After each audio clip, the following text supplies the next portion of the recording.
Hola gente de todo YouTube, sean bienvenidos a un nuevo y super vídeo de Ken y el King, comencemos.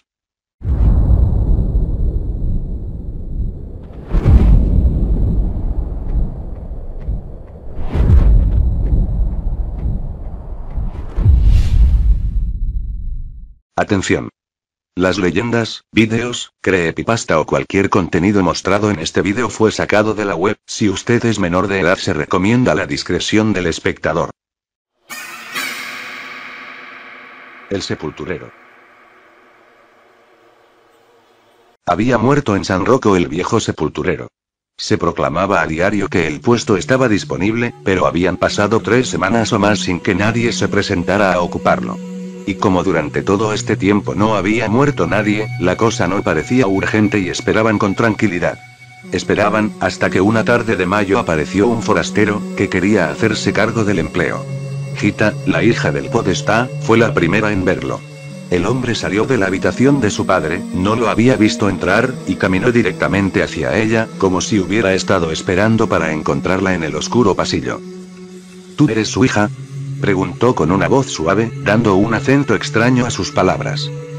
La joven asintió y se acercó a él, hasta una de las profundas ventanas a través de las cuales entraba el resplandor y el silencio del callejón envuelto en el atardecer.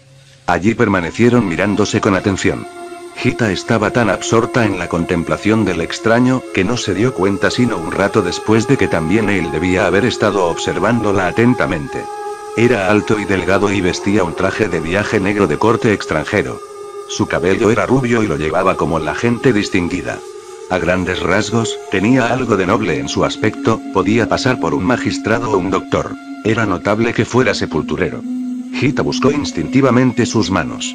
Él las sostuvo ante ella, ambas, como un niño. No es un trabajo duro, dijo él.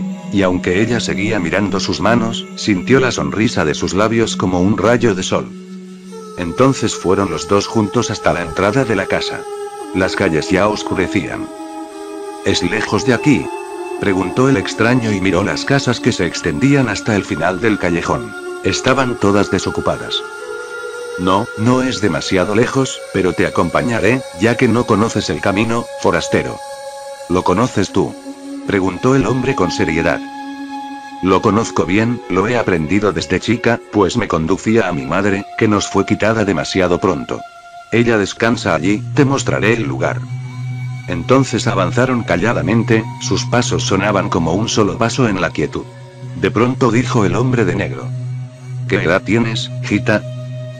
16, respondió la joven, estirándose un poco. 16 y con cada día un poco más.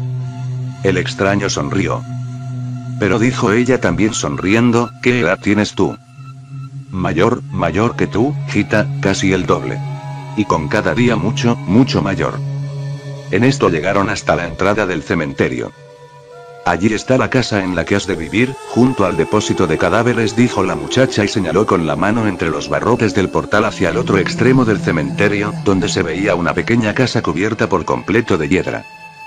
Así que aquí es, exclamó el hombre sacudiendo la cabeza y echó una mirada a su nueva tierra, de un extremo al otro. Por cierto, ¿era un hombre viejo el anterior sepulturero de aquí?, preguntó. Sí, un hombre muy viejo. Vivía aquí con su mujer, que también era muy vieja, pero ella se fue inmediatamente tras la muerte de su marido, no sé a dónde. El extraño dijo solo. Bien, pero parecía pensar en algo completamente distinto. De pronto se volvió hacia Gita. Debes irte ahora, niña, se ha hecho tarde. ¿No tienes miedo de andar sola? No. Siempre ando sola. Pero tú, ¿no tienes miedo de quedarte aquí? El extranjero sacudió la cabeza, tomó la mano de la joven y la sostuvo con un apretón seguro y suave. Yo también estoy siempre solo, dijo, y entonces murmuró la chica repentinamente, casi sin aliento. Escucha. Y ambos escucharon un ruiseñor, que entre las zarzas del cementerio comenzó a cantar, y se vieron por completo rodeados por la música creciente y como abrumados por la nostalgia y la gloria de esta canción. A la mañana siguiente empezó el nuevo enterrador de San Rocco con su trabajo. Comprendía su tarea singularmente bien. Renovó el patio del cementerio y lo convirtió en un gran jardín. Las viejas tumbas abandonaron su melancólica tristeza y se ocultaron tras mantos de flores y crecientes ramas. Más allá, pasando la mitad del camino, donde antes crecía un pasto ralo y descuidado, armó el hombre lechos de flores, similares a los de las tumbas de la entrada, para que ambas mitades del cementerio tuvieran la misma importancia. La gente que venía de la ciudad, no podía al principio encontrar a sus queridos muertos, incluso sucedió que una vieja madrecita se había arrodillado y lloraba junto a uno de los lechos vacíos a la derecha del camino, sin que su triste plegaria llegara a su hijo perdido, que yacía más allá, bajo claras anémonas. Pero la gente de San Rocco, que veía este cementerio, ya no sufrió tanto a causa de la muerte. Si alguna vez alguien moría, y se trataba mayormente de gente anciana en esta memorable primavera, entonces la procesión era siempre larga y desolada, pero en el jardín en cambio era siempre como una pequeña y tranquila celebración. Las flores parecían crecer impulsivamente por todos lados, eran colocadas tan rápidamente sobre la tumba, que daba la impresión de que la boca negra de la tierra se había abierto para decir flores, miles de flores. Gita veía todos estos cambios. Ella estaba casi siempre afuera con el extranjero. Lo acompañaba mientras trabajaba, le hacía preguntas y él las contestaba. La pala marcaba el ritmo de la conversación y a menudo la interrumpía. Lejos, desde el norte respondía el extraño a una pregunta. De una isla y se agachaba para arrancar unas malezas del mar. De otro mar. Un mar que con los de ustedes, lo escucho a veces a la noche respirar profundo, aunque está a más de 2 días de viaje de aquí, tiene poco en común. Nuestro mar es sombrío y cruel, y ha hecho a los hombres que allí viven tristes y callados. En primavera hay constantes tormentas bajo las que nada puede crecer, así que mayo pasa desaprovechado. En invierno hiela y convierte a todos los habitantes de la isla en prisioneros. ¿Hay muchos hombres en las islas? No muchos. ¿También mujeres? También. ¿Y niños? Sí, niños. ¿Y muertos? Y muchos, muchos muertos, hay muchos que trae el mar y los deja por la noche en las playas. Quien los encuentra no se asusta, sino que lo acepta como alguien que lo sabe hace mucho tiempo. Hay entre nosotros un anciano, que nos ha sabido contar de una isla, a la que el sombrío mar llevó tantos muertos, que ya no había lugar para los vivos. Estaban acorralados por los cadáveres. Quizás sea solo una historia, quizás se haya equivocado el anciano que la contaba. Yo no la creo. Yo creo que la vida es más fuerte que la muerte. Gita permaneció un rato callada y luego dijo. Y, sin embargo, mamá murió. El hombre dejó de trabajar y se apoyó en la pala. Sí, yo también conozco una mujer que murió. Pero ella lo quería. Sí, dijo la muchacha seriamente, puedo imaginarme que la gente lo desee. La mayoría de las personas lo quieren y juntamente mueren esos pocos que desean vivir. Son arrastrados, no se les pregunta. He recorrido mucho mundo, Gita, he hablado con muchas personas y les he preguntado desde el corazón. Pero no había ninguno entre ellos que no quisiera morir. Abiertamente, muchos decían lo contrario y por eso su miedo se hacía más fuerte. Pero los hombres no lo dicen todo. En el fondo estaba la voluntad, el deseo callado, que caía hacia la muerte, como el fruto del árbol. Es algo que no se puede detener. Así llegó el verano. Y cada nuevo día, que empezaba con el despertar de los pequeños pájaros, encontraba a Gita afuera junto al forastero del norte. En casa se le advirtió, se la regañó, se intentó controlarla y castigarla para que no saliera. Todo fue en vano. Gita le correspondía al extranjero como una herencia. Una vez lo mandó a llamar el podestá, que era un hombre poderoso con una voz gruesa y amenazante. ¿Tiene usted una hija solitaria, señor Vignola?, contestó el forastero a todos los reproches que se le hicieron, tranquilo y haciendo una pequeña reverencia. No puedo impedirle estar a mi lado y cerca de su madre. No le he regalado ni prometido nada, ni jamás la he llamado. Esto dijo, respetuoso y seguro, y se marchó, pues como había dicho, no había nada más que agregar. Ahora florecía el jardín y valía la pena, por las 4 esquinas crecía el trabajo que se le había hecho. Y a veces se podía cerrar temprano y sentarse en el pequeño banco que estaba delante de la casa y contemplar el atardecer suave y sublime. Entonces preguntaba Gita y el extraño respondía, y entre tanto había largas pausas silenciosas. Hoy quiero contarte sobre un hombre al que se le murió su amada esposa, empezó una vez el extraño tras una de tales pausas. Sus manos temblaban, una envuelta en la otra. Era otoño y él sabía que ella moriría. Los médicos lo decían, aunque pudiera ser que se equivocaran, pero la misma mujer lo decía antes que ellos. Y ella nunca fallaba. ¿Quería ella morirse? Preguntó Gita, pues el hombre había hecho una pausa. Ella quería, Gita. Ella quería algo distinto que la vida. Siempre había tenido mucha gente alrededor, quería estar sola. Sí, eso era lo que quería. De chica, nunca había podido estar sola como tú. Y cuando se casó, supo que estaba sola. Y ella quería estar sola, pero no saberlo. ¿No era bueno su marido? Era bueno, Gita. Pues la amaba y ella a él, y sin embargo, ellos no se tocaban. Las personas están terriblemente lejos unas de otras y aquellos que se aman suelen estarlo mucho más. Se arrojan todas sus cosas el uno al otro y no las atrapan, y queda todo tirado entre ellos y se amontona hasta que les impide verse el uno al otro o acercarse. Pero yo quería contarte de la mujer que murió. Ocurrió una mañana y el hombre, que no había dormido, se sentó a su lado y la vio morir. Ella se enderezó de pronto y levantó la cabeza y su vida entera pareció ocurrir en su rostro y se había acumulado y allí estaba como cientos de flores en su semblante. Y la muerte vino y las arrancó de un manotazo, las arrancó como de arcilla blanda y dejó su rostro completamente desnudo, otra vez largo y delgado. Sus ojos seguían abiertos y sobresalían, si los cerraba, serían como caparazones que llevan un molusco muerto. Y el hombre, que no podía soportar que los ojos que ya no podían ver siguieran abiertos, cortó del jardín 2 pimpollos duros y tardíos y los dejó sobre los párpados, como carga. Entonces quedaron los ojos cerrados, y él se sentó y miró largamente el rostro muerto. Y cuanto más lo miraba, veía con mayor nitidez, que suaves olas de vida bañaban aún los bordes de su rostro y se retiraban lentamente. Él se acordó oscuramente de haber visto esas olas en su rostro en una hora hermosa y supo que su verdadera vida era esa que él no había llegado a conocer del todo. La muerte no se la había quitado, se había dejado engañar por tantas cosas que habían surgido en su rostro, esas eran las flores que había cortado, junto con el suave contorno de su perfil. Pero la otra vida seguía en ella, un rato antes había inundado sus quietos labios y ahora se retiraba, flotaba en silencio y se reunía sobre su roto corazón. Y el hombre que había amado a esta mujer, amado irremediablemente, como ella a él, sintió un inefable anhelo de atrapar esta vida que a la muerte se le había escapado. No era él el único, que podía hacerlo, el heredero de sus flores y libros y de los suaves vestidos que seguían teniendo el olor de su cuerpo, pero no sabía cómo retener esa tibieza que flotaba tan implacablemente sobre sus mejillas, cómo atraparla, con qué sacarla.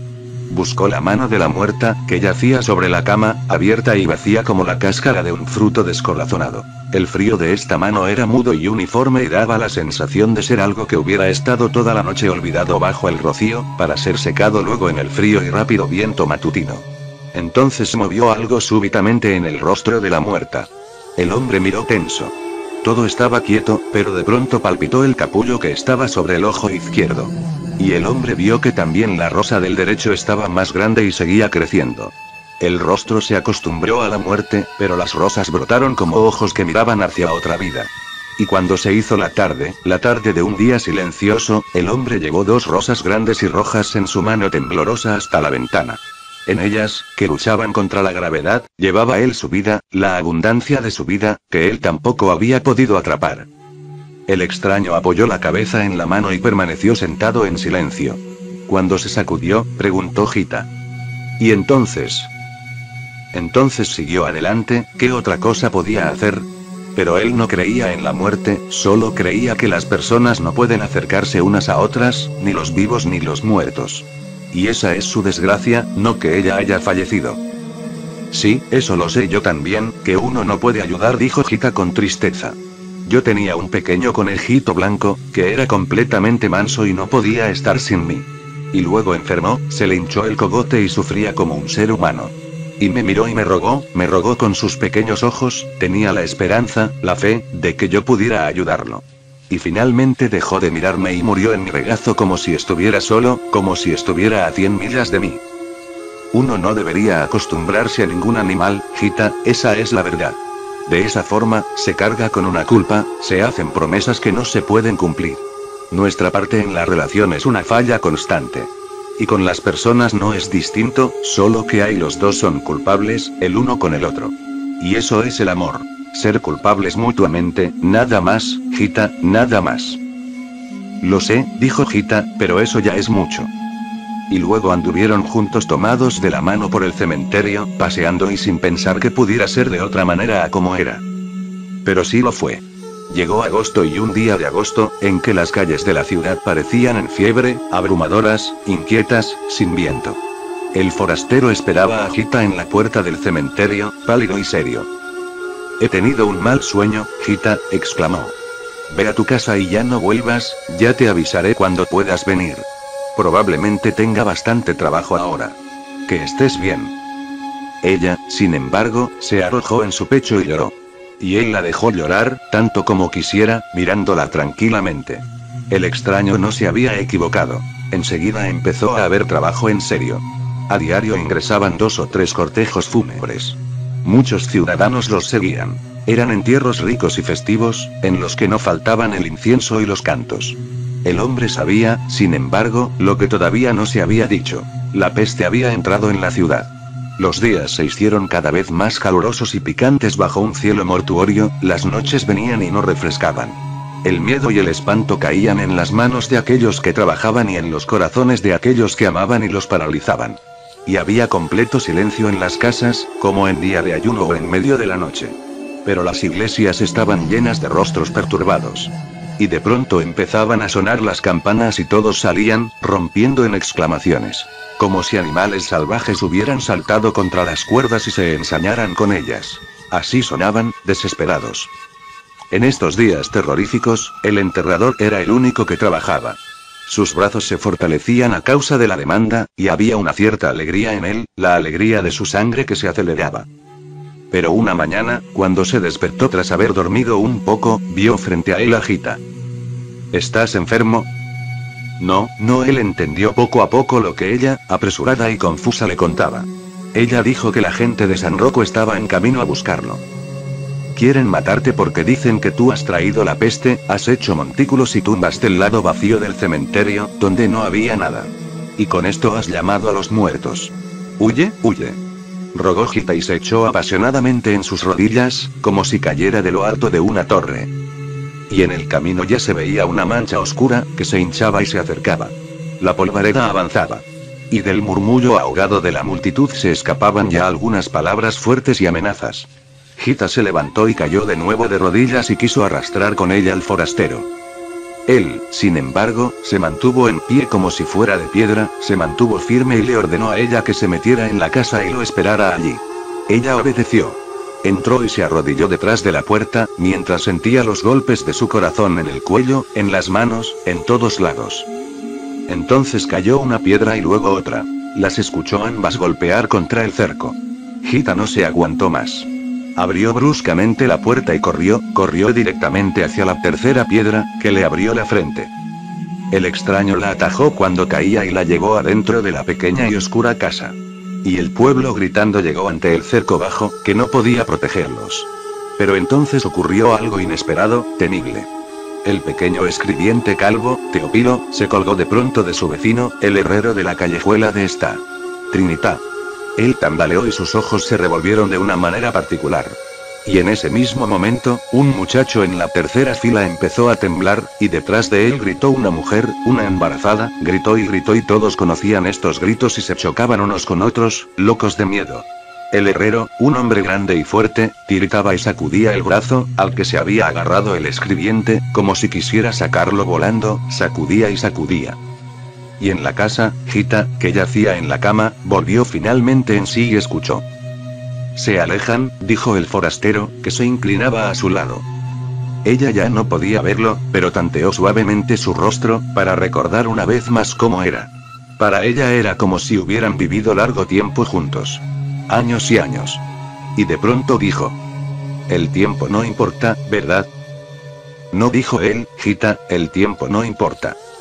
Él entendió lo que había querido decir y ella murió. Y la enterró en una tumba en medio del camino, en el brillante y suave césped. Y vino la luna y fue como si la hubiera enterrado en plata. Y la dejó sobre flores y la cubrió con flores. Amada», dijo y permaneció un rato en silencio.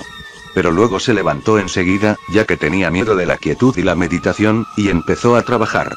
Todavía quedaban 7 ataúdes sin enterrar. Habían llegado al cementerio en el curso del día.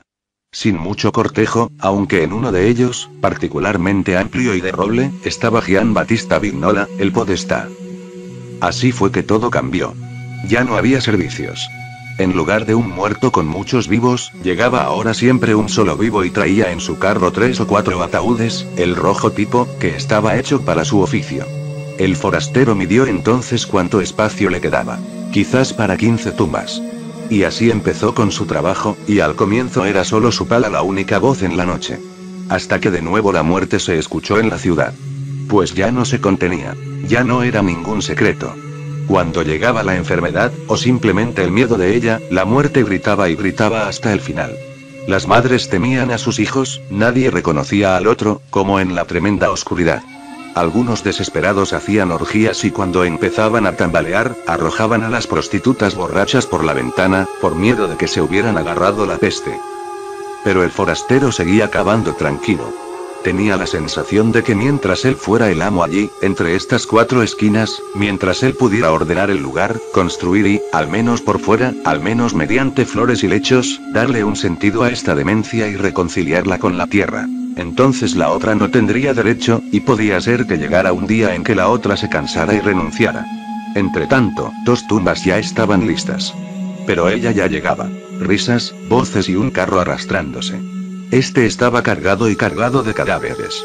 El rojo tipo había encontrado compañeros para que lo ayudaran, que sostenían ansiosos y a ciegas la abundante carga y tironeaban de uno que parece resistirse, hasta que por fin lo tiraron en el borde del cementerio. Y luego otro. El extraño permaneció quieto. Hasta que el cuerpo de una joven, desnuda y ensangrentada, con los cabellos desordenados, le cayó ante los pies. Esto lo impulsó a salir de nuevo a la noche y quiso continuar con su trabajo. Pero los borrachos no estaban dispuestos a dejarse ordenar. Siempre aparecía de nuevo el rojo tipo, levantaba la lisa frente y arrojaba otro cuerpo por sobre el cerco. Así, los cadáveres se amontonaban en torno al callado trabajador. Cadáveres, cadáveres, cadáveres. La pala se movía cada vez con mayor dificultad. Las manos de los muertos mismas parecían estar dispuestas a impedirlo. En eso el forastero se detuvo. En su frente se veía el sudor. En su pecho algo luchaba. Entonces caminó hacia el borde del cerco, y como de nuevo la roja y redondeada cabeza de Pipo se levantaba, esgrimió con un amplio movimiento la pala, sintió cómo golpeaba y siguió mirando, mientras se retiraba, negro y mojado. La arrojó luego con fuerza y hundió la frente. Y avanzó de nuevo hacia su jardín en la noche, un hombre derrotado. Uno que había llegado demasiado pronto, excesivamente pronto. Muchas gracias por ver el vídeo, si fue de tu agrado, regálame un like, suscríbete si aún no lo has hecho, comparte este vídeo, no olvides seguirme en mis redes sociales, los links estarán abajo, recomienda este canal con tus amigos o familia, nos vemos en un próximo vídeo, cuídense.